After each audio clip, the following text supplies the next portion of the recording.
Let's dive just a little bit deeper into how HTTP is used to retrieve a web page. When you access a web page, something like my homepage, and you retrieve it, right, it comes up pretty quickly. You may actually have noticed that some parts of the page showed up before it all loaded, and then over time the rest of it loads. And that's because an HTML page that you look at actually consists of several parts. There is the core text behind the page, the HTML. And then the HTML refers to all kinds of other embedded objects, like the images. The image itself is not in the file that contains this page. It's in a separate image file, right? In fact, we sort of know that because you can right-click and say, copy image URL, open up a new tab, go to that URL and access that image, right? This image is completely separate from this file here. Rather, the HTML references that. And that's true for all of these embedded images. And so what you'll typically see is the first bit of text of your page load, and then over time the rest of it loads. You can actually see that happening in Chrome, and all web browsers have all modern web browsers have some version of a developer pane. Sometimes you have to enable it in preferences. And you can do something, say, look at the console. And if you look at the console and reload the page, then if there are any errors, you would have seen them show up right here. My home page doesn't have any errors, that's nice, but we can look at, say, the network usage. And what we see in the network usage is dozens of files that are getting loaded. There is the initial HTML file, and you see that got accessed through a get method.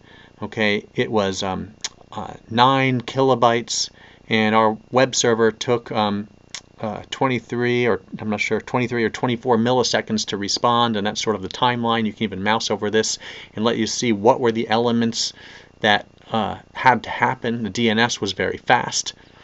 The conversion from a domain name to an IP address took 4 milliseconds to connect to the server. Then we had to wait 19 milliseconds for the server to respond, and then 1 millisecond to actually receive the data.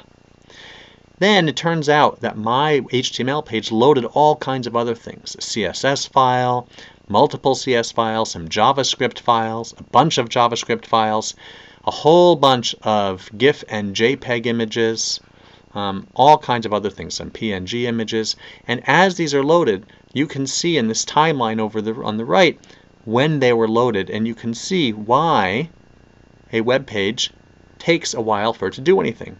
So, for example, a big part is that nothing can happen until that first HTML page gets loaded. So for the first 25 milliseconds, none of the other files can get loaded.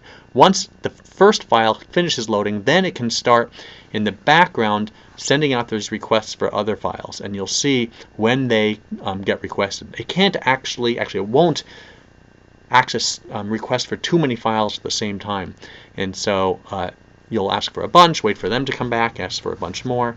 And so you see why it actually ended up taking a very long time for the entire file to get loaded. Here's a really slow one. What happened here? This is for jQuery. This is from jQuery initiated it. This is actually my code. I've got some Python code running on a server that I control, HCIL2, that was giving back information about my publications, and that is a very slow process. That's a slow machine. It's probably busy doing other things, and we had to wait 2.86 seconds for it to even respond. And that is why you may have noticed this visualization didn't load for a while, because that machine was slow in responding. And so when you've got a problem with a web page being slow, you can look at this to see why. All right, the last thing I want to show you is just a little bit more detail about how HTTP works. Let's look at a simpler page so I wouldn't have so much complexity. Let's just look at this one, mypass.html. Actually, let's go back to see what exists here. If we look at the network, oh look, I've actually got two errors. These little corner GIF images I've misplaced, and so these are supposed to be rounded corners, and they're not.